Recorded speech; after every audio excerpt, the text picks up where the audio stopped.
გამარჯობა, მოგესალმებით ყველას, მოგესალმებით YouTube არხზე დვალიშვილთან ჩვენ ვიმყოფებით რიგაში, თუმცა ამის შესახებ ჩვენმა გამომწერებმა ისედაც იცით თუ ვისი დამსახურებაა ჩვენი აქ ყოფნა, ახლა ვეგეთყვით, ეს არის YouTube არხის დვალიშვილთან და შესაბამისად თითოეული ჩვენი პლატფორმის გენერალური სპონსორი, უპირობო ლიდერი თავის სფეროში, კომპანია ლიდერ სპორტი და ასევე ლიდერები თავიანთ სფეროში კომპანია ლაგი და კომპანია ვიტამინი და აქვე აუცილებლად უნდა ხაზგასმით თქვა, რომ თითოეული ჩვენი ვიდეოს წარმომდგენი ევრობასკეტ 2025-დან არის ასევე უპირობო ლიდერი თავის სფეროში კომპანია არქი. მოკლედ, უნდა დავიწყოთ დღევანდელ ვიდეოში და ვისაუბროთ გუშინდელი დაპირისპირების შესახებ მატჩი, რომელმაც ყოველგვარ მოლოდინს გადააჭარბა, მატჩი და შედეგიც რასაკვირველია, საქართველოს ნაკრებმა 80-70 დაამარცხა საფრანგეთის ნაკრებს.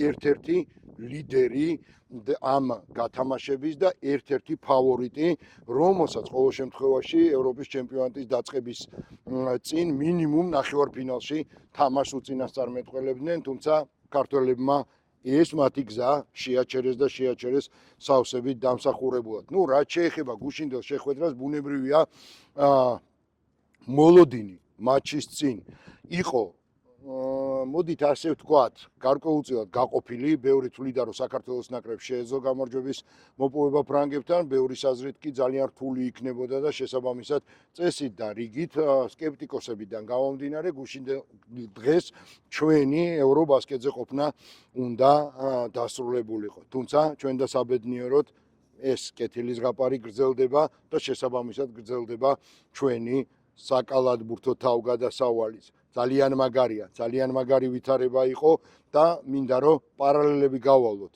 გუშინდელ დღესთან დაკავშირებით. ამიტომ მოდით ჯერ ვნახოთ რა ხდებოდა გუშინ დარბაზის წინ. გამარჯობა, მოგესალმებით ყველას, მოგესალმებით YouTube არხზე დვალიშვილთან და რა თქმა უნდა ჩვენ ვიმყოფებით რიგაში, ჩვენ უკვე შემოგთავაზეთ ერთი ვიდეო ლატვიის დედაქალაქიდან და გუშინ თქვენ მოისმინეთ ქართველი კალათბურთელების კომენტარები და იხილეთ ვარჯიშის კადრებიც. რაც შეეხება დღევანდელ დღეს ძალიან მნიშვნელოვანი დღე არის ქართული კალათბურთისთვის და ზოგადად ქართული სპორტისთვის. თქვენ იცით, რომ დაახლოებით 1 საათში დაიწყება შეხვედრა საქართველოსა და საფრანგეთის ნაკრებთან შორის მატჩი, რომელიც გაიმართება აი აქ ამ დარბაზში, ქსიომი არენაზე. ეს არის ერთ-ერთი უმთავრესი არენა რიგაში, რომელიც მასპინძლობს ევრობასკეტ 2025-ის მერვედფინალურ ეტაპს. მე აქვე გეტყვით ორიოდე სიტყვით, რომ დარბაზი 2006 წელს აშენდა სპეციალურად იმისთვის, რომ ემასპინძლა მსოფლიოს ჩემპიონატისთვის ყინულის ჰოკეიში და 14000 გულშემატკივარზეა გათვლილი, თუმცა საკალათბურთო მატჩებს ესწრება 11200 გულშემატკივარი. მე ღრმად წამს, რომ დღეს ქართველები ტრიბუნაზე მრავლად იქნებიან. ყოველ შემთხვევაში უკვე დაიწყეს შეკრება ქართველებმა აქ ქსიომის არენასთან და შესაბამისად ველით მათ სიმრავლეს, მით უმეტეს, რომ იცით, რომ განხორციელდა ჩარტერული რეისები, რაც ძალიან მნიშვნელოვანია ჩვენი გულშემატკივრებისთვისაც და რასაკვირველია პირველ რიგში ქართველი კალათბურთელებისთვის. მოკლედ, ვიდრე თამაშზე გადავიდოდი, აუცილებლად მინდა გითხრათ, რომ განსხვავებით კვიპროსული ტურისგან, კვიპროსი მაინც არ არის საკალათბურთო ქვეყანა, რასაც ვერ ვიტყვით ლატვიაზე, აქ აბსოლუტურად სხვაგვარი ორგანიზებაა საკალათბურთო თვალსაზრისით. ეს არის ტერიტორია თავარი დარბაზის ირგვლივ და მთელ აი ამ ტერიტორიაზე არის განლაგებული საკალათბურთო ატრიბუტიკა, კალათბურთის ფარები და შესაბამისად გულშემატკივარს, რომელიც მოდის აქ თამაშამდე და აქვს თავისუფალი დრო, თავისუფლად შეუძლია გაერთოს, მიიღოს სიამოვნება და შეიქმნას განწყობა იმისათვის, რომ შემდეგ უკვე გადაინაცვლოს დარბაზში და დარბაზში უგულშემატკივროს საკუთარ ნაკრებს. რაც შეეხება თავად შეხვედრას, ურთულესი და უმძიმესი მატჩის მოლოდინში ვართ. საფრანგეთის ნაკრები არა მარტო დღევანდელ შეხვედრაში, არამედ მთლიანად ევრობასკეტის ერთ-ერთი გამორჩეული ფავორიტია, ძალიან ძლიერი გუნდი, თუმცა თუკი ჩვენ შევძელით ესპანეთის ნაკრების დამარცხება, რატო არ შეგვიძლია დავამარცხოთ საფრანგეთის ნაკრები, სწორედ აი ასეთი მოლოდინი აქვს ქართულ კალათბურთელებს, რომლებმაც გუშინ კომენტარებში ამ ყველაფერს გაუსვეს ხაზი. მოკლედ, ეს არის უკვე ეტაპი, სადაც ესეთი გამოკვეთილი ფავორიტი არ არსებობს და შესაბამისად ვერავინ ვერ იტყვის, რომ ესა თუ ის გუნდი დაამარცხებს თავის მეტოქეს უპირობოდ. ეს არის ძალიან მძიმე ეტაპი, არის ერთი თამაში და ყველამ ვიცით, რომ განსაკუთრებით ქართველებს ამ შეხვედრაში დასაკარგი არაფერი არ გვაქვს. მოკლედ დაველოდოთ მოვლენების განვითარებას და მე ღრმად მწამს, რომ დაახლოებით 2 საათში შემორიგ ვიდეოში მოგილოცავთ საქართველოს საკალათბურთო ნაკრების გამარჯვებას და ამ გამარჯვებას ყველანი ერთად დავესწრებით ჩვენი არხის, YouTube არხის დვალისულთან და ჩვენი პლატფორმების გენერალურ სპონსორთან, ლიდერ სპორტთან, ასევე ჩვენ სპონსორებთან და ლიდერ კომპანიებთან, კომპანია ლაგისთან და კომპანია ვიტამინთან ერთად და რასაკვირველია, აქვე შეგახსენებთ იმასაც, რომ ყველა ვიდეო, რომელსაც ჩვენ წარმოგიდგენთ Eurobasket 2025-დან, ამ ყველა ვიდეოს წარმდგენი არის ასევე უპირობო ლიდერი თავის სფეროში და თავის საქმიანობაში, ეს არის კომპანია არქი. მოკლედ, გემშვიდობებით მომდევნო ვიდეომდე. მოკლედ, განწყობა იყო თავიდანვე მინდა ვთქვა, რომ გარკვეულწილად ფანტასტიკური, მით უმეტეს რომ ჩვენ ნახეთ რომ ქართველი გულშემატკივარის მრავლად იყო რიგის დარბაზის ტრიბუნაზე და ამ გულშემატკივრების თემა კიდე საერთოდ ცალკე სასაუბროა, ამაზე ოდნავ მოგვიანებით ვისაუბრებ, იმიტომ რომ მათი განსაკუთრებული წვლილია შეტანილი გუშინ საფრანგეთის ნაკრების დამარცხებაში. იქამდე კი მინდა ორიოდე სიტყვით თამაში შევეხო და დავიწყო იმით, რომ ისეთი დონის ნაკრები და ისეთი კალათბურთელებით დაკომპლექტებული ნაკრები, როგორიც არის საფრანგეთის ეროვნული გუნდი, რაც პირველ რიგში ყველაზე თვალშისაცემი იყო, მთელი მატჩის განმავლობაში, პრაქტიკულად მთელი მატჩის განმავლობაში მდევრის როლში იყო, ძალიან კარგი სტარტი ჰქონდა, ძალიან მაგრად დავიწყეთ თამაში და აქვე მინდა პარალელი გავალო ესპანელებთან ჩატარებულ მატჩთან და რატომ?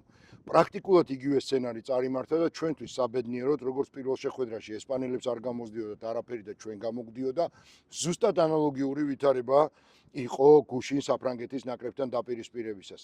ფრანგებს არაფერი გამოსდიოდა ჩვენ და საბედნიეროდ, ჩვენ კი გამოგდიოდა. თუმცა, აუცილებლად მინდა ხაზი გაუსვა კიდევ ერთ მნიშვნელოვან დეტალს. ეს არის კამარ ბოლდვინი.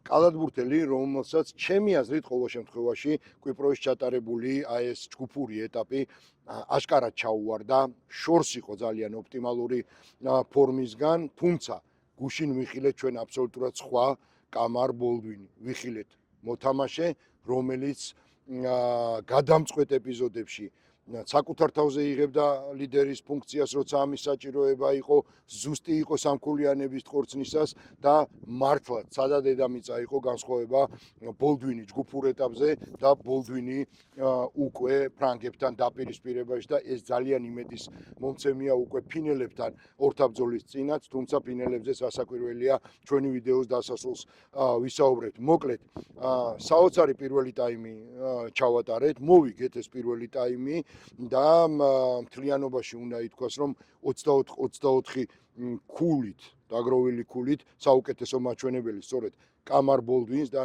თორნიკე შენგელიას ჰქონდა თოკოს წვლილზე უკვე აღარ ვისაუბრებ, იმიტომ რომ ყველა ვიდეოში ვსაუბრობ და თავისთავად ცხადია მისი წვლილი და როლი განსაკუთრებულია საქართველოს ნაკრებში, თუმცა კარგი იყო შედეგი, რომელიც დაფიქსირდა პირველი ტაიმის შემდეგ და ჩვენ შესვენებაზე გავედით ლიდერის როლში. მოკლედ, დღევანდელი შეხვედრა სცენარით მის როგორც იყო ესპანეთთან, მეტოქეს არაფერი გამოსდის ნაკლებად, პირველი მეოთხედი მოვიგეთ და მოვიგეთ ტაიმი მართალია ერთი გულის სხვაობით, მაგრამ მოვიგეთ, რაც ძალიან მაგარია. შესვენებაზე გამოვიდი უამრავი ქართველია და ვინ შეხვდა პოტეტუღუში. რომელიც ჩვენ საქართველოს გაუმარჯოს. რა სიტყვი, როგორი შტაბეში? არ ვიცი, ძალიან ნერვიულობ და ბიჭებს ნერვიულობენ. რა თქმა უნდა, უმნიშვნელოვანესი თამაშია და კარგად მიდის ყველაფერი, ძალიან დიდი იმედი მაქვს, რომ ესეც გავაგრძელებ და დავამთავრებ. ეხლა შენ ახსენე რომ მოწინააღმდეგეს არ გამოდისო ბევრი რაღაცა და ეგრეც არის, მაგრამ მე მგონი ჩვენი ბიჭების დამსახურებაც არის მაგაში. ხო ესია? ჩვენებიც ნერვი აშკარად ეთქვათ რომ ნერვიულობენ ბიჭები რა განსაკუთრებით გოგას ქონდა ცოტა მსაჯებთან არასასიამოვნო მომენტი, მაგრამ იმედი მაქვს რომ შესაძლებელზე შევიდნენ სწორდასკვნებს გააკეთებენ ბიჭები და რაც თავარი უნდა ვიბრძოლოთ. არ დავთმოთ არც ერთი ბურთი და ყველაფერი კარგად იქნება. ჩვენ დასაკარგი არაფერი ნამდვილად, შესაბამისად ვეთამაშებით ტურნირის არა მარტო მატჩის, არამედ ტურნირის ერთ-ერთ ფავორიტს და ეს ძალიან მნიშვნელოვანია. ჯოულებრივი ამბავია საფრანგეთისთვის მეოთხე ფინალში გასვლა ჩვენთვის ყველაფერი. ამიტომ აი აქ უნდა დავიჭიროთ. გავიღოთ ყველაფერი და მოვიგოთ. ძალიან დიდი მადლობა ფოტოთურში მისი სიტყვები. ჩემთვის ყოველთვის ძალიან მნიშვნელოვანია, იმიტომ რომ ვთვლი რომ ქართულ კალათბურთში ავტორიტეტია. მოკლედ, დაველოდოთ მატჩის მეორე ნახევარს კიდევ 2/4-ია წინ. მე გრძნობს რომ იმ სცენარით განვითარდება, რა სცენარითაც პირველი ტაიმი იყო. პირველი ტაიმის შეფასება მაინტერესებს, რას ფიქრობ და როგორ ხედავ ჩემი განახილვა. სწორი ტაქტიკა და დისციპლინა, რაზეც ყოველთვის ვიძახი, რასაც ყოველთვის ძალიან დიდი მნიშვნელობა აქვს მეტ-უმეტეს ჩვენაერი გუნდისთვის და აი ამ ტაქტიკით უნდა გავაგრძელოთ ჩვენ თამაში. თავარი მომენტია არ მოგვივიდეს ის ჩავარდნა, რაც ხშირად გვახასიათებს და არ არის საფრანგეთი ისეთი დონის გუნდი, რომ ჩვენ განწირულებული ვიყოთ ამ თამაში. მე ძალიან დიდი იმედი მაქვს და ხედავ იმ გზას, რითაც შეიძლება ამ საფრანგეთის დამარცხება და მე ვფიქრობ, რომ ბიჭები ყველაფერს გააკეთებენ იმისთვის, რომ ეს თამაში მოვიგო და მართლა ისტორია დავწეროთ, ის ისტორია, როცა 8 გუნდში, 8 ევროპის საუკეთესო გუნდში გავა.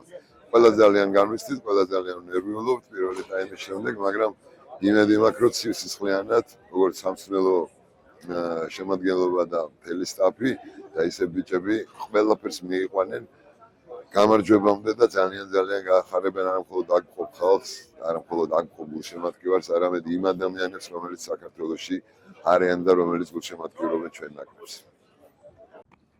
აი ასეთი იყო სპეციალისტების მოსაზრება პირველ ტაიმთან დაკავშირებით და აქვე უნდა ვთქვა, რომ აი პაატა გურასპაულის ის კომენტარი, რომელიც მან თქვა, მე ვთვლი, რომ მეორე ტაიმში გამართდა. მოვიგეთ პირველი ტაიმი, მეორე ნახევარიც ჩავატარეთ ძალიან კარგად, ძალიან მაღალ დონეზე და აი აქ უკვე მინდა გულშემატკივრების როლზე და წვრილზე ვისაუბრო, ეს იყო წარმოუდგენელი ემოცია, წარმოუდგენელი სანახაობა, რასაც აი ამ პატარა ერის, ისეთის როგორიც არის ქართველი ერი, გულშემატკივრები დარბაზში ახორციელებდნენ. მთელი თამაშის განმავლობაში საქართველოს ნაკრების გულშემატკივარი არ დამჯდარა და ფეხზე მდგომი ქომაგობდა თავის ეროვნულ ნაკრებს და მე მიმაჩნია, რომ გუშინ მათმა რიგაში ყოფნა, მათმა დარბაზში ყოფნა და მათმა ძალის ხმევამ, რომელიც გამოიხატა იმ ემოციაში, რომელიც გამოიხატა იმ გუნდურობაში და გამოიხატა იმ ხარდაჭერაში, რაც მათ გააკეთეს მთელი თამაშის განმავლობაში. შესაძლოა სხვა სცენარით წარმართულიყო ეს შეხვედრა და შესაძლოა ჩვენ ამ მატჩში ვერ მიგვეღწია სათანადო და ჩვენთვის სასურველი შედეგისთვის. მოკლედ, გუშინ იყო დღე, როდესაც ქართველებმა მეტოქეს მოუგეს მოედანზეც და მეტოქეს მოუგეს ტრიბუნაზეც. ახლა მინდა შემოგთავაზოთ ვიდეო, რომელიც მე ვფიქრობ მრავლის მთქმელია, მრავლის მეტყველია და ძალიან საინტერესოა. ნახეთ ვიდეო თუ რა ხდებოდა მატჩის ბოლო წამებზე საქართველოს ნაკრების კომაკთა ტრიბუნაზე. წარმოუდგენელი რამ ხდება საქართველოს ნაკრებმა დაწერა ისტორია. დაწერა ისტორია ჩვენ მოსი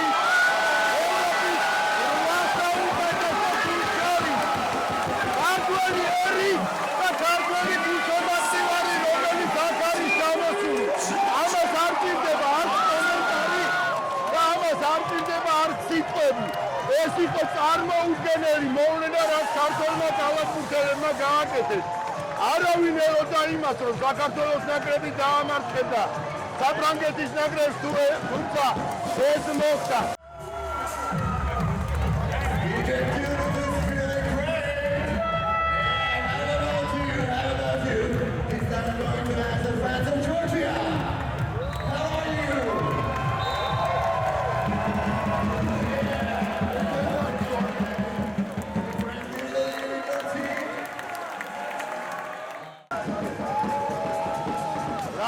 რადგან შეიძლება რომელიმე მოვლენამ საერთოდ გადაწონოს აი ეს ბედნიერება, რაც ეხლა ხდება რიგაში. ეს არის წარმოუდგენელი რა, წარმოუდგენელი სიხარული და აი ამ გამარჯვებაში წვლილი შეიტანა აი ამ გულშემატკივარმა, რომელიც მთელი თამაშის განმავლობაში შეუჩერებლად ხომაგობდა საქართველოს ნაკრებს, ხომაგობდა და მათ ყველამ ერთად მიაღწიეს ამ უაღრესად დიდ წარმატებას. ეს იყო წარმოუდგენელი გამარჯვება. ჩვენ ჯგუფში დავამარცხეთ ესპანეთის ნაკრები და მერვე ფინალში მოუგეს საფრანგეთის ნაკრებს. ორი ევროპული ნაკრები, რომელიც მოიაზრებოდა ევროპის ჩემპიონატის ერთ-ერთ ფავორიტად.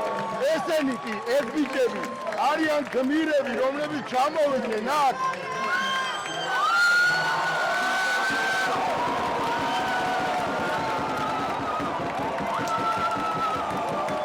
ჩამოვიდნენ აქ, იბრძოლეს ბოლომდე და მოიპოვეს ისტორიული გამარჯვება.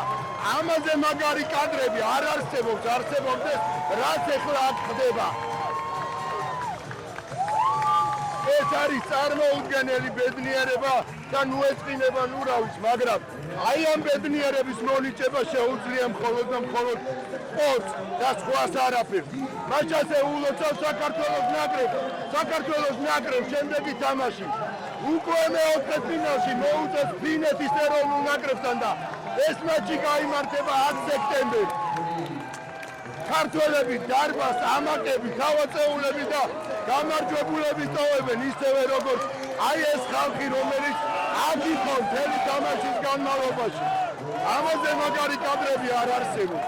ამაზე დიდი ბედნიერება არ არსებობს და ეს არის ის ბედნიერება, რომელიც მოაქვს მხოლოდ და მხოლოდ სპორტს. დიახ, მე მიმაჩნია, რომ აი ამ ადამიანების უაღრესად დიდი წვლილია იმაში, რომ ქართულმა კალათბურთელებმა გუშინ გამარჯვება იზეიმეს. ეს ზეიმი თავისთავად ცხადია გაგრძელდა მატჩის შემდგომ უკვე არენის ტერიტორიაზე, გარე ლოკაციაზე, აქაცენით აუწერელი ემოცია და სიხარული სუფევდა და მე პირადად ბედნიერი ვარ, რომ აი ამ ბედნიერების თანამონაწილე გავხდი და ჩემი თვალით ვნახე, თუ რაოდენ დიდი ბედნიერების მოტანა შეუძლია სპორტს ჩვენი ქართველი ერისთვის და ქართველი გულშემატკივრებისთვის და გუშინ აი ამ ციებ-ცხელებაში, კარგ ციებ-ცხელებაში რასაკვირველია, ჩვენ შევხვდით საქართველოს ნაკრების კაპიტნის თორნიკე შენგელიას მეუღლეს და ახლა მინდა შემოგთავაზოთ მისი კომენტარი, იმიტომ რომ მე ყოველ შემთხვევაში შინაგანად ასე მგონია, რომ იგი ზუსტად იზიარებდა იმ ემოციას და იმ სიხარულს, როგორც მისი მეუღლე თორნიკე შენგელია.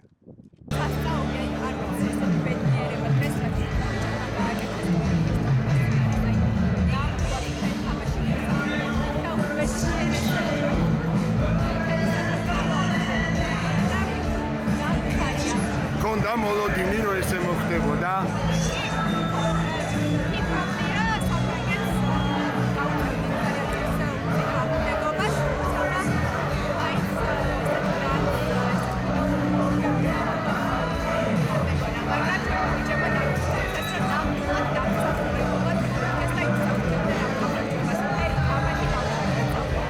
და კაპიტანზე მითხარი ორი სიტყვა.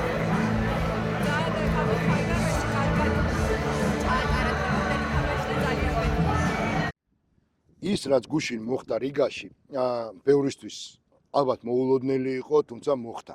და ეს ძალიან მაგარი რამ არის გამომდინარე იქიდან, რომ ჩვენთვის ქართველებისთვის უაღრესად მნიშვნელოვანია თუნდაც პატარა წარმატება. გუშინ კი არ იყო პატარა, გუშინ იყო ძალიან დიდი წარმატება, რომელსაც ალბათ არავინ ელოდა და წარმატება, რომელიც შეირაცხა როგორც სენსაცია. და ეს ასეც არის და ეს არის იმ ბიჭების დამსახურება, რომლებიც მოედანზე იმყოფებოდნენ და რომლებმაც აბსოლუტურად არაფერი არ დაუთმეს ძალიან მაღალი რანგის კვალიფიკაციის და გამოცდილების კალათბურთელებს. და თავისთავად ცხადია, მათი წვლილი და როლი არის უაღრესად მნიშვნელოვანი, ისევე როგორც საქართველოს ნაკრების მთავარი მწვრთნელის ალექსანდრე ჯიკიჩის, რომელმაც მთელი შეხვედრის განმავლობაში შეძლო ის, რომ თამაშის სადავეები ხელიდან არ გაეშვა და შესაბამისად მივედით იმ შედეგამდე, რა შედეგსაც მივახციე და თავისთავად ცხადია, ბიჭები აი იმ ბედნიერებას და იმ სიხარულს არ მალავდნენ, არ ფარავდნენ და ღიად უსვავდნენ ხას მატჩის შემდგომ გაკეთებულ კომენტარებშიც. დღეს ძალიან გვიხარია, რომ ისტორია დავწერეთ, მაგრამ დღეს საღამოდან უკვე მობილიზებას დავიწყებთ ფინეთის მოემზადებით ფინეთის თამაშის თვის. ერთი აცმინა დავამატო, რომ ძალიან ამაყი ვარ ჩემი გუნდელებით, ჩემი მწვრთნელებით, სტაფით, ექიმებით, ყველათი. ყველა იმ ხალხს მინდა გადაუხადო მადლობა, ვინც ამ ხელაგზაზე ჩამოვიდა საგულშემატკივროდ და დღეს ერთი წამით არ გაჩერებულან და არ ჩვენთვის არ მოუციათ მოდუნების საშუალება. იგზნობოდა თითქოს სახში თამაშობდით თბილისში და ყველა იმ მაყურებელს, ვინც ვერ მოახერხა ჩამოსვლა და შორიდან გვადევნებდა თვალყურს და ყოველთვის გვერდში გვიდგა საგებული თუ მოგებული თამაშის შემდეგ. დარწმუნებული ვიყავი, რომ გამოვიდოდით, ვიბრძოლებდით, არ ჩამოვედით იმისთვის, რომ უბრალოდ ჩამოვიდეთ აქ. რა ვიცი, უმაგრესად ითამაშეს ყველამ, თავისი როლი შეასრულეს. თოკოს დიდი თამაში, კამარის დიდი თამაში, გოგოს მაგარი დაცვა, ოჩხიკიძე კარგად შემოვიდა, ბურჯანაძე კარგად შემოვიდა. რა ვიცი, ყველამ თავისი გასაკეთებელი გააკეთა დღეს და სულ ესე როცა ვთამაშობთ, სულ ვიგებთ ხოლმე. ამიტომაც რა ვიცი, ძალიან გახარებული ვარ და რა ვიცი, წინ დიდი თამაში გოლდება, უნდა გამოვიდეთ გზად და შემართებით. ბიჭებმა სასწაული გააკეთეს, ანუ ყველა ერთად, ანუ 12 კაცის კი არა, სტაფის ყველა ერთად ეს სენსაცია მოახდინეთ და რავი, მადლობა ყველას, მადლობა გულშემატკივარს, ჩამოსულები იყვნენ და მადლობა ყველას, ეს საქართველოსთვის იყო ეს მოგება და ჩვენი პატარა ქვეყანისთვის ძალიან დიდ ნიშნავს ეს ყველაფერი. ვერანაირად ვერ შევაფასებ. იმდენი ემოცია და იმ ხელა ენერგია გვაქვს ახლა ყოველივე ჩვენთანაც, რომ ენით აღწერელი რა. ერთს ვიტყვი, რომ ყველა ჩვენთაგანმა ყველაფერი გავაკეთეთ იმისთვის, რომ ჩვენი დროშა და ჩვენი ქვეყანა და ქართველი ხალხი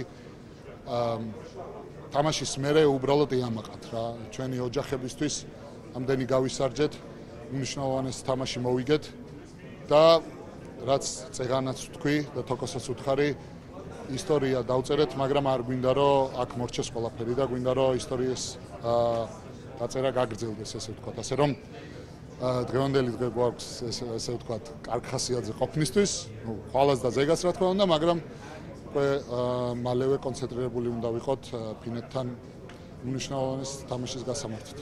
დარწმუნებული ვარ, მთელ საქართველოს მოყურა მნიშვნელოვან თამაშს პირველად ისტორიაში. ჩვენ საფრანგეთის ეროვნული ნაკრები დავამარცხეთ და რა ვიცი, მართლაც რომ ძალიან კაი თამაში იყო რა, რაც მწვრთნელებმა მოგწეს თამაშის წინ ეს მონახაზი, ჩემი აზრით რომ გავაკეთეთ ეს ყველაფერი და მაგიტომაც ეს ძალიან მნიშვნელოვანი თამაში მოვიგეთ. ეხლა უკვე ფინეთს ხვდებით 4 შაბათს, ფინეთი ყველამ ძალიან კარგად ვიცით, ბევრჯერ გვითამაშია ფინეთთან და ავიც ერთი თამაშია რა და ამ თამაში შეიძლება ყველაფერი მოხდეს რა. გილოცავთ კიდევ ერთხელ, რა ვიცი, მართლა რომ ძალიან გახარებულები ვართ ყველანი რა.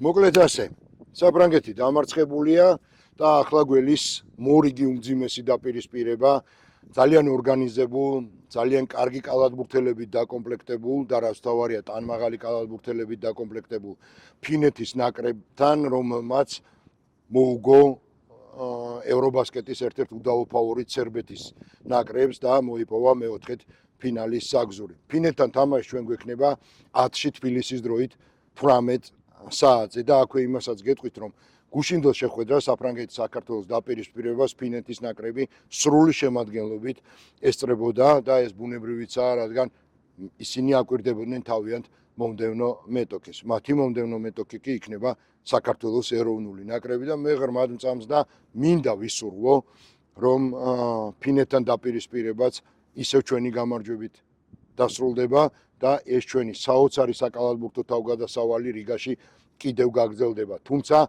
აუცილებლად ხაზგასმით მინდა აღვნიშნო, რომ ძალიან სახიფათო გუნდია ფინეთის ნაკრები, განსაკუთრებით ძალიან კარგები არიან. პერიმეტრიდან წარმოიდგინეთ, რომ 10-დან დაახლოებით 7-8 სამქულიანს ზუსტად ხორცნიან, ფარქვეშ ძალიან ორგანიზებულები არიან, გამომდინარე მათი ტანმაღალი მოთამაშეებიდან და მოკლედ მარტივი თამაში ნამდვილად არ გველის, თუმცა მარტივი თამაში არ ელის არც ფინეთს. თუ კი ჩვენ დავამარცხეთ ესპანეთი, დავამარცხეთ საფრანგეთი, რატომ არ შეიძლება დავამარცხოთ ფინეთი? მე სწორედ აი ამ იმედით უნდა დაგემშვიდობო დღეს, თუმცა იქამდე რასაკვირველია უნდა შეგახსენოთ, რომ YouTube არხის დვალეშულთან და ჩვენი პლატფორმების გენერალური სპონსორია კომპანია Leader Sport-ი, სპონსორები არიან კომპანია Lagi, კომპანია Vitamin და თითოეულ ჩვენ ვიდეოს, რომელსაც აქედან გთავაზობთ რიგიდან ამ ვიდეოების წარმოდგენია კომპანია Arki, უპირობო ლიდერი თავის სფეროში. მადლობა რომ იყავით ჩვენთან ერთად და გამოგვხვევით, გამოგვიწერეთ, გვადევნეთ თვალი, თქვენ ძალიან ბევრ საინტერესო ვიდეოს ნახავთ ჩვენს YouTube არხზე დვალეშულთან. გემშვიდობებით მომდევნო ვიდეომდე. კარგად ბრძანდებოდეთ.